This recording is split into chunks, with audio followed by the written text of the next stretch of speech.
So on behalf of Mass CEC and communities that may be considering running in a heat smart or solarized campaign in the future, I want to thank you for participating today in this interview. Our goal today is to capture your experiences and the knowledge you gained from running your campaign so that it can be passed on to other communities in Mass. For our viewers today that may be less familiar with Solarize and Heat Smart, these programs seek to increase the adoption of small-scale solar electricity and clean heating and cooling technologies in participating communities, mainly through grassroots educational campaigns that are driven by local volunteers. And these community-led campaigns really help simplify the process of installing clean energy systems by pre-vetting an installer and offering transparent pricing for homeowners. So now I'll quickly introduce myself. My name is Charlotte Fall, and I'm the Community Clean Energy Fellow at Mass CEC, helping to develop the Solarize and Heat Smart Toolkit. I'm joined today by Mary Mangan, who was a solar coach for Solarize Somerville in 2016. So let's get started. Thanks. All right. So could you quickly introduce yourself and briefly explain your role, responsibility as a solar coach in Somerville's Solarize campaign? As you said, Mary Mangan is my name, but I actually have been a resident of Somerville for 20 years, so I knew the community very well. And I know the kinds of housing that's available here in Somerville, and I knew something about the city operations, which helped me to work on this program. I think I was the kind of person who goes to public meetings a lot. I kind of understood the kinds of environmental efforts that the city was interested in, and I was interested in helping out when they turned to that. I'm actually not a climate scientist. I am a biologist by training, but because of that, I was interested in ways that we can affect the climate and going forward, making good choices about clean energy, for example, because of its impact on the biology of the planet. So. And now could you briefly explain some of the responsibilities you had as a solar coach? Sure. So although the city had initiated it, of course, they were looking for someone who wanted to help out with some of the outreach and some of the information and educational materials and things like that. And so I came on at that point. I had actually installed solar on my home already, and it's a two-family house in Somerville, which is crucial to our story as we go forward. And so I understood how that process would work. I was able to talk people through all of it, from having someone in your house to assess the capacity of your house, to what your roof needs were, to setting it up for two units in a two-family house. So I was able to bring that kind of knowledge into the city's process. The city has a good, solid organization for both the housing and the environment. There are departments that deal with both of these things, and they were involved. And so it was a really nice way to bring those groups within the city together, and someone from the community who was interested in this and sharing their information with the neighbors. And you touched on this a little bit, but were you involved in any specifically sustainability or climate action initiatives prior to your campaign? I was not formally involved as an activist in any way. I'm the kind of person that makes signs for protests and things like that, so I will go to these kinds of things. But I'm not somebody who was ever in charge of a project of this sort. And that's actually one of the things I wanted to do, though. I wanted to take the science that I'm aware of and bring that into applied situations. And so that's something that I've been looking forward to more and more as we see the importance of science in daily life in a lot of ways right now. And so that's something that I really wanted to try, but I was totally new to that. So. Great. All right. Can you tell me a little bit about your community to help set the stage for how your team ran the campaign? This can just be general demographics, income level, size, location, anything you can share. Sure. For people who aren't familiar with Somerville, we are outside of Boston. I describe it as Boston, Cambridge, Somerville. So we're right outside of Boston. And our community is actually curious in a number of ways. It's a very densely packed community. Somerville is the most dense city in the Northeast, outside of New York City, for example. But we are really densely populated. We are a small area, but a lot of people here, and a lot of our housing stock is multifamily, which complicates the solar situation, of course. But in fact, the most common house type in Somerville is a two-family house. So that's something that some communities will find, other communities won't have that sort of situation. But it's a typical Boston area community with a range of people who live here, from folks who are renters and people who are immigrants living here in this community. And we also have people who are in the high tech industry as well. So there's quite a range of people that we would want to engage for any kind of activities like clean energy. So we had to be prepared for all of that. And we prepared materials in multiple languages too. That's one of the support features that the city brought to us as well. So we were able to do many of our flyers and events in multiple languages. So that was really nice. So that's one of the things about Somerville. I would say another thing we had going for us was that we had people who were definitely interested in climate and science issues, and they were prepared to have conversations like this. Many were already interested in, participating in some way in clean energy, and so that was helpful to us. Some people are living in situations where solar was possible, and there were a lot of people though who weren't in situations that solar was possible. So that was another thing we had to be prepared to handle too. And so when we had some kinds of events, for example, we would want to have additional materials on things that renters could do, for example, like events about, information about home energy audits and things like that people could also be involved with. So we wanted to be broad and reach a lot of different people with this campaign. Now, can you tell me when your campaign ran and for how long, and how you made the decision about the length of your campaign? I remember we were talking about it for a while before it actually did launch. And so we were prepared a few months ahead of time to go ahead and do this. So we had been preparing. So I don't know if that's counted in the actual time frame, but it was good to have that preparation period. But then the specific campaign, I think it launched for 6 months, roughly. And the way we ended up doing it was we wanted to launch it in the springish period for a number of reasons. One is we thought people would be more likely to get out of their houses to come and to go to a talk about solar power.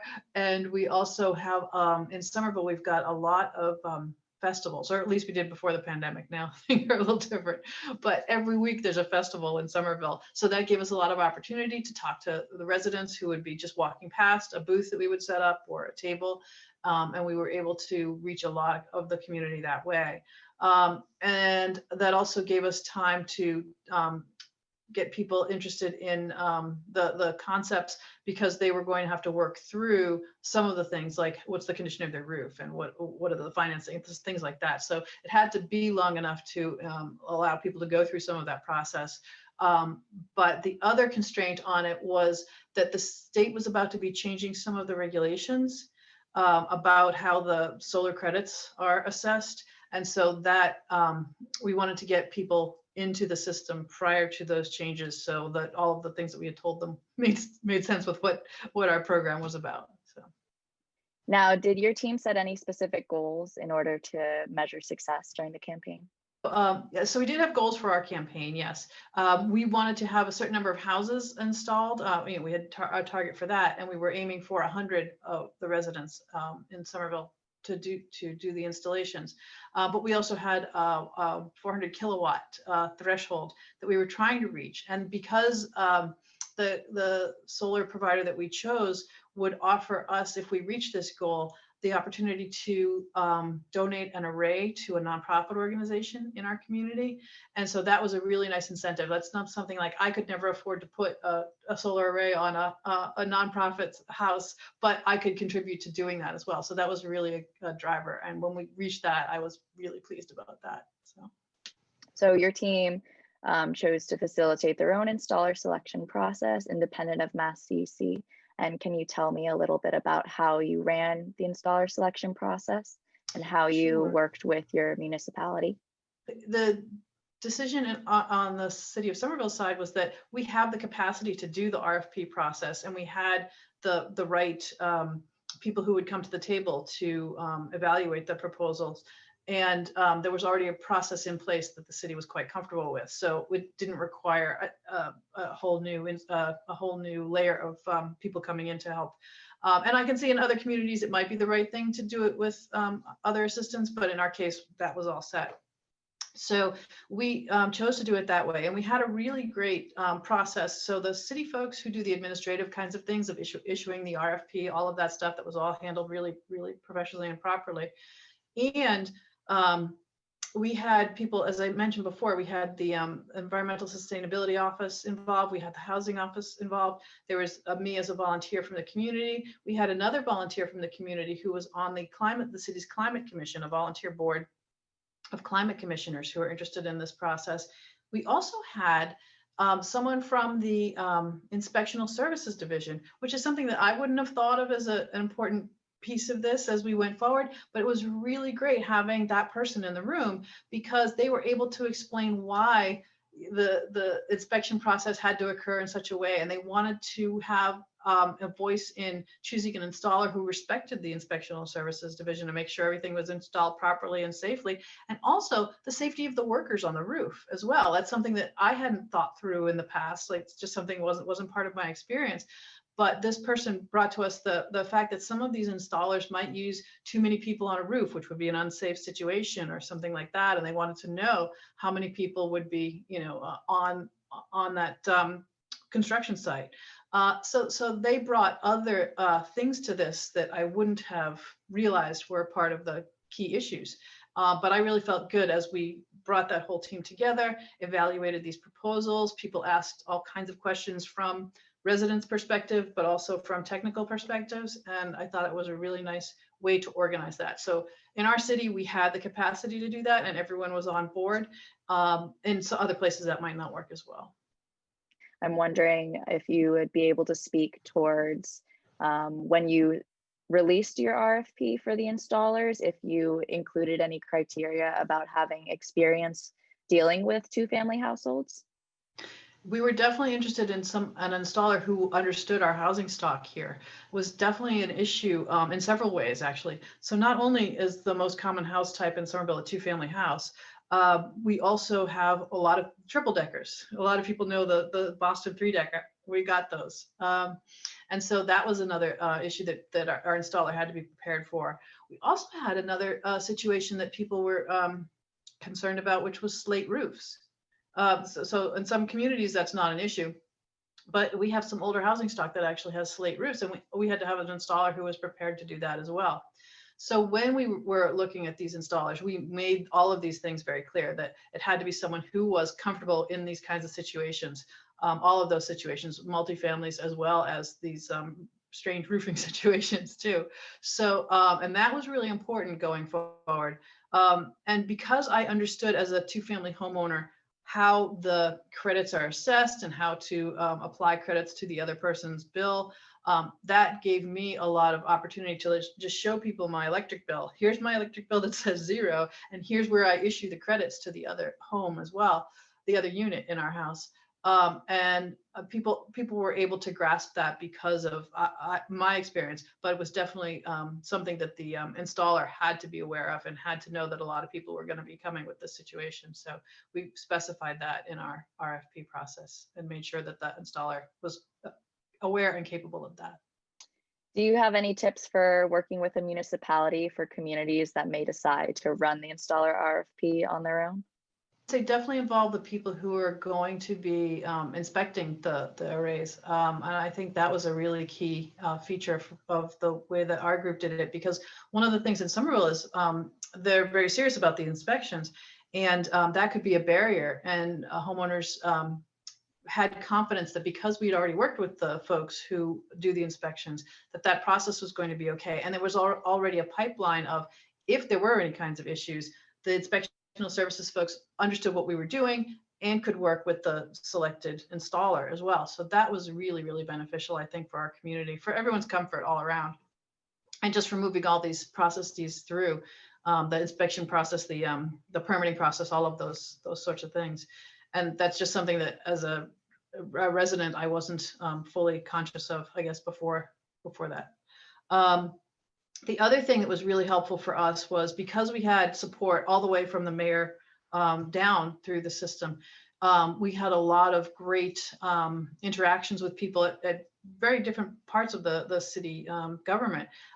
One of the things I was thinking of as I was thinking about this process again was how the guy who designs the web interface was super helpful as we wanted to set up a new web page to set up our meter that was assessing how many installations we'd had, so people could keep an eye on our goals, the goal setting that we talked about before. So we had someone who was able to create a little, we had a little solar panel array that scored how many installations we had. Great. So what were 2 strategies for marketing and outreach that you think were the most effective for your community? For our community, some of the most active outreach campaigns that we did included, as I mentioned before, Somerville has all these festivals. So we were always going to festivals. We were always in front of people. So even if they didn't talk to us at every event, they were aware that the campaign was running. They could go home and they could look it up on our website and they could learn more about it. And because it had the backing of the city, we had letters that came out from the mayor, which was important. It came out in official city stationery, and it was something that people would read. So that was really helpful. We also had access to the city's communication channels. Like one of the things that was really weirdly effective was in their people's water bills, we included a flyer about the campaign. And it's something that people open, they read, and it was a time that they're thinking about resources and things like that too. So I think that was one of the more surprising things that I wouldn't have thought would work that well. But again, because it had the city's backing, because people had confidence that it was at least reviewed in some way with this RFP process, we could explain that to them, for example. It gave people confidence that that was something that they would be interested in learning more about. And so then they would come to us and find out more information. We definitely had, those things coming from the city were the greatest things. One of the things that's sort of funny, that there are photos of me all over Somerville with a sun costume on. And this seems like a tiny thing. We bought it on one of the big retailers. There's this sun costume, and various of the volunteers would wear the sun costume sometimes. Although it seems silly, it really lowered the barriers to people, I think, to come up and approach us and talk to us about the issue. Like, I'm there to talk about solar. Here's my sun outfit. So as silly as it seems, and we still joke about it to this day, every time I go to a climate commission meeting, or when we used to go to climate commission meetings in person, like, we always would joke about this costume. So although it seems funny, it was really weirdly effective. And it was one of the best things we did. Do you have anything to share about how you determined which strategies you would implement? I think we were implementing strategies that we would try to reach the most residents possible. Again, the festival system is probably the best thing in Somerville.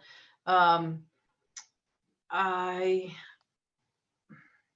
really appreciated, though, as I mentioned earlier too, the translation the city provided for other languages, flyers in other languages. And we had at least one meeting that was held in Spanish as well, so that people could come and learn from a Spanish speaker about that. And so those were the kinds of things I think that were really, really helpful and effective. But we definitely also had a motivated community. In our community, we were very lucky. We had people who were already planning to go solar and they just needed that extra push, So some of that was prepared already for us, like people were already interested. And so I think that certainly helped in our case. And we had almost no resistance to this campaign among the community at all. So I was really, really pleased about that. So besides for all the festivals in Somerville that you already mentioned, were there any other great opportunities or events during the campaign that helped you meet your goals? One of the things I think was helpful to us, and which might be available to some communities, was our city's cable access channel. Because not everyone can go to the events that we held, even though they were really informative and useful events with the details about how the program worked and the technical details about the solar panels and things like that. We actually had a video made of that was available to anyone. So it went beyond the the people in the room. It reached beyond that, and that was really useful. And another thing we did was we did a short animation for YouTube as well, and that was an overview of the program. And that's the kind of thing, actually, that's one of the things I do in my day job, explaining to people with short videos how the science works. And so that was one of the things that we were able to do for this project as well. And so there were those kinds of additional opportunities for us that we took advantage of.